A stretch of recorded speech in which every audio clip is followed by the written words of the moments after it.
And when the 1,000 years were ended, Satan will be released from his prison and will come out to deceive the nations that are at the four corners of the earth, Gog and Magog, to gather them for battle. The number is like the sand of the sea. And they marched up over the broad plain of the earth and surrounded the camp of the saints and the beloved city. But fire came down from heaven and consumed them.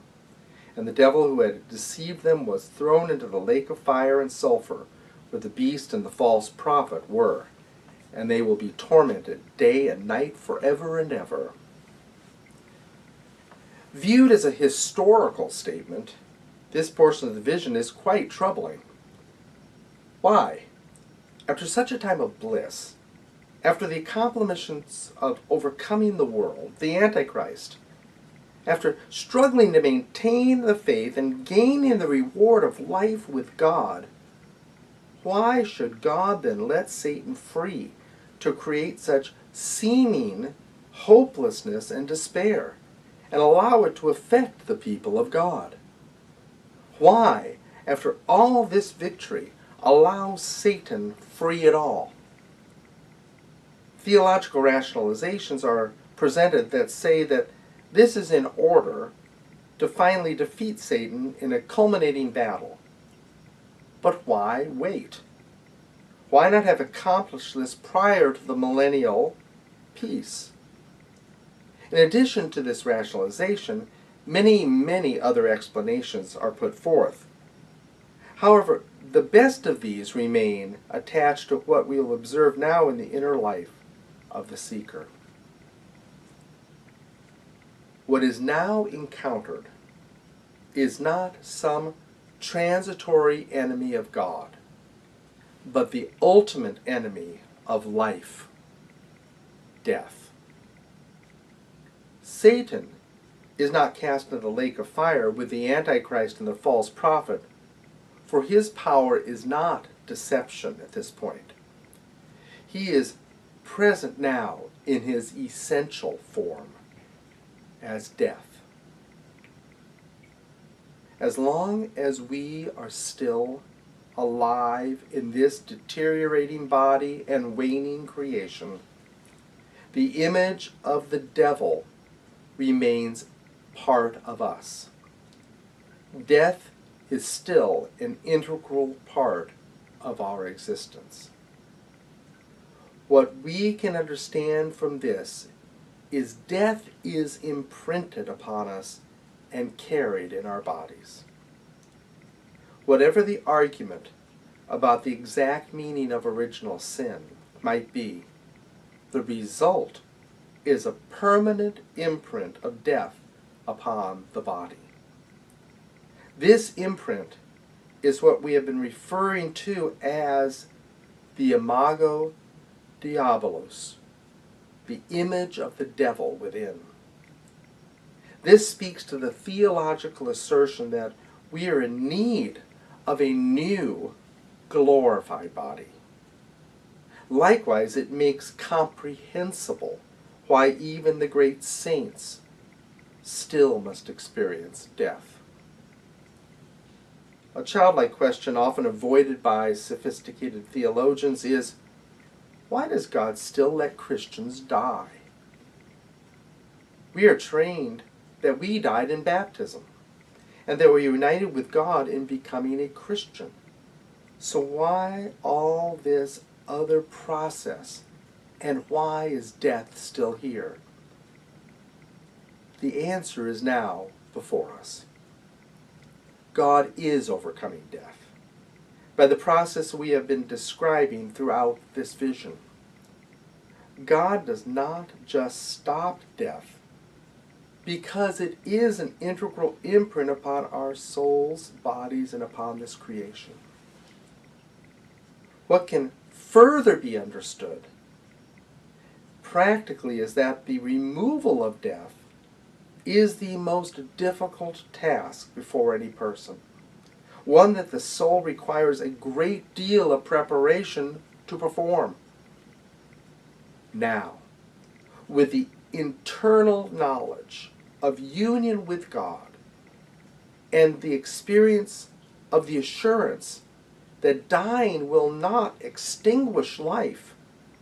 The soul is ready to face the ultimate evil, death.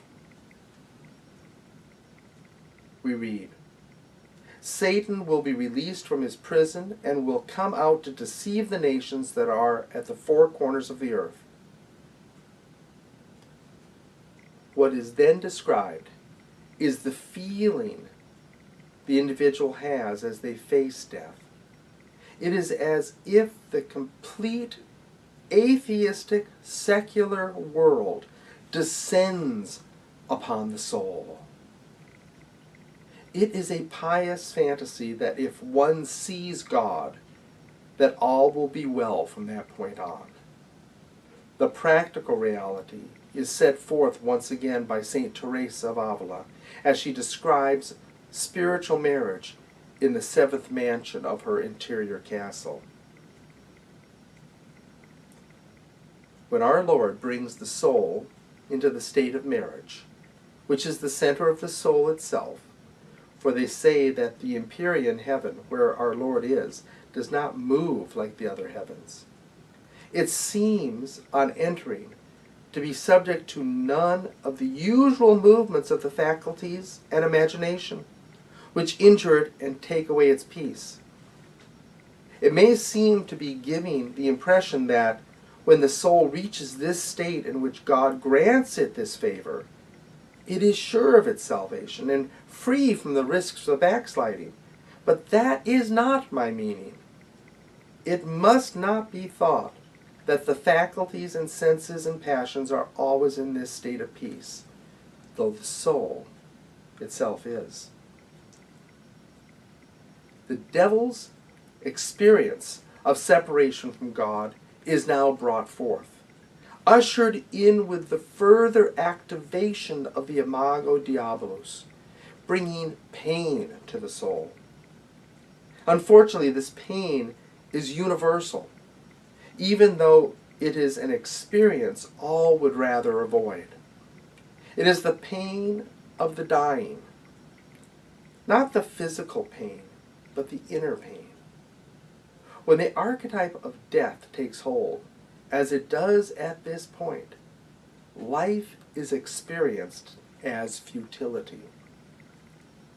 This is true for the great saint as well as the average person. We meet this futility in the dying as they express how meaningless their lives now seem. They begin to wonder if their life had any purpose. Even after living an exemplary life, questions of whether they are acceptable to God still arise. This appears theoretically odd.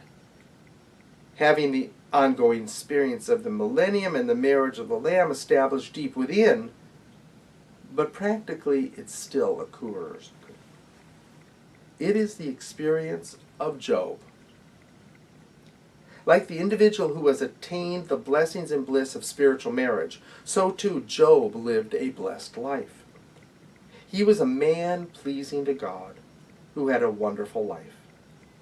Then it is all stripped away.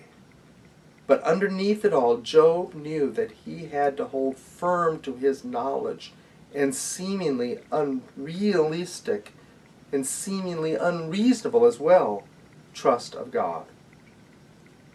Job would not follow his wife's admonition to just curse God and die. He would not give in to death, though it meant agonizing pain to keep living. The result was to emerge with a deeper, inexpressible knowledge of God, and even more blessing than before. So it is with the soul at this moment. The situation appears hopeless. The powers of death are all around, and fulfillment seems dim. Then, in a flash, it's over. With the death of the body comes freedom from the image of the devil. The dragon is thrown into the lake of fire, and freedom is the soul's cry. A recent example of this battle is in the life of Padre Pio, who we looked at a bit before. We have already been given the idea of the sanctity of his life. For those who study his life, an envy often arises with regard to the visions of Jesus, Mary, the saints that he experienced. Likewise, to be able to bilocate, to read the hearts and minds of others, and to produce healings is a desire of many. To know of his experiencing the stigmata draws those seeking holiness. His inner experiences validate the hypothesis that he is one that had actually entered the unitive way and experienced the spiritual marriage. However, in the final years of his life, he had to confront the inner image of the devil as he confronted his own death. He, like most other people, began to feel that he was useless.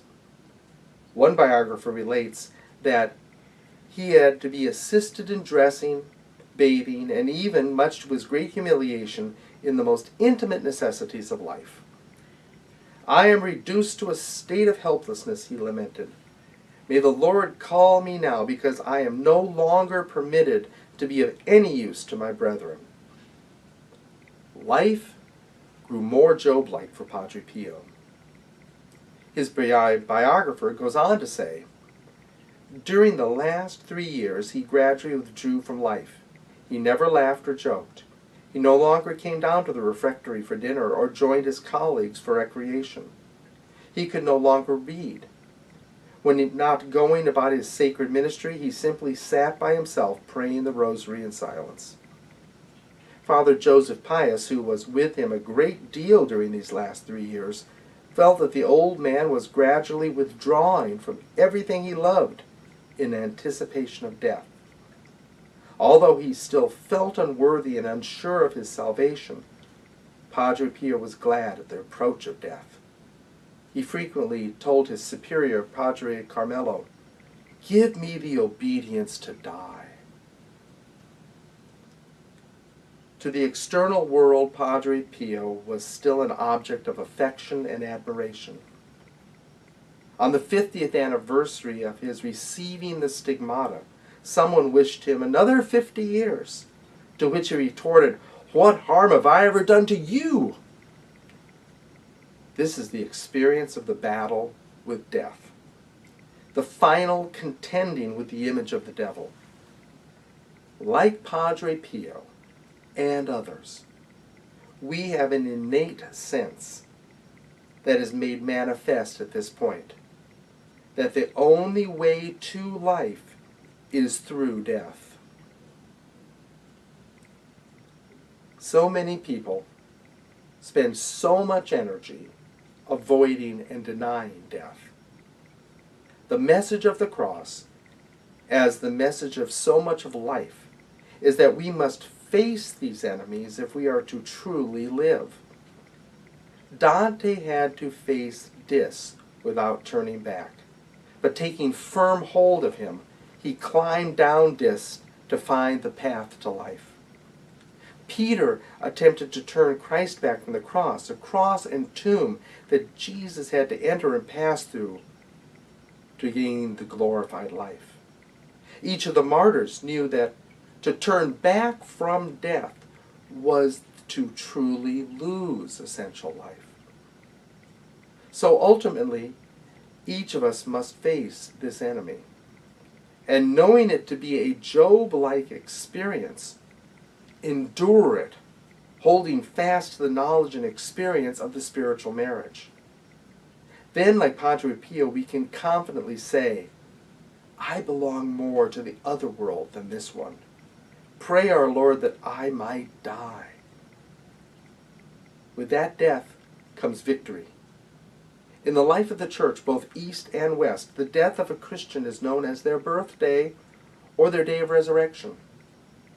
For this reason, a saint's feast day is either on or as close as possible to the known date of their death. So it is that with death comes the final transformation of any rebellion against God. The image of the devil within the soul is consumed now by the spiritual power symbolized in the fire from heaven. And the power of the objective devil is nullified in the life of the individual. Now it is only a period of waiting for the resurrection of the glorified body. And then I saw a great white throne and him who was seated on it. From his presence earth and sky fled away, and no place was found for them. I saw the dead, great and small, standing before the throne, and the books were opened. Then another book was opened, which is the book of life.